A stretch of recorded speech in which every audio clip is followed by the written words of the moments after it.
அம்மா மக்கள் முன்னேற்றக் கழகத்தை ஆரம்பித்து சசிகலாவின் உறவினரான டிடிவி தினகரனும் தனது அரசியல் எதிர்காலத்தை தனிப்பட்ட வழியில் வடிவமைத்துக் கொண்டுள்ள நிலையில் சசிகலா குறித்த கவலை அவரிடம் இல்லை என்பதே அரசியல் வட்டாரங்களின் மதிப்பீடு. அதேபோல ஒரு காலத்தில் தன்னை முதல்வர் பதவியில் அமர்த்திய சசிகலா குறித்து பன்னீர்செல்வமும் எடப்பாடி பழனிசாமியும் இன்று பேசுவதில்லை. இருவரும் தங்களுக்கான அரசியல் பாதையை தனித்தனியாக அமைத்துக் கொள்வதில் தீவிரமாக இருக்கின்றனர்.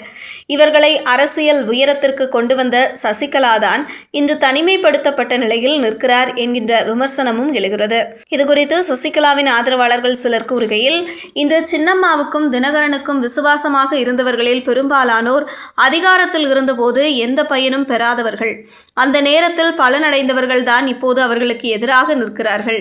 அதனால்தான் தினகரன் தனி வழி போக ஆரம்பித்து விட்டார். ஓபிஎஸ் மீண்டும் அதிமுகவுக்குள் செல்ல அமித்ஷாவிடம் முயற்சி செய்து வருகிறார். சின்னம்மாவோ எந்த வழி என்று தெரியாமல் நிற்கிறார் என்று கூறுகின்றனர்.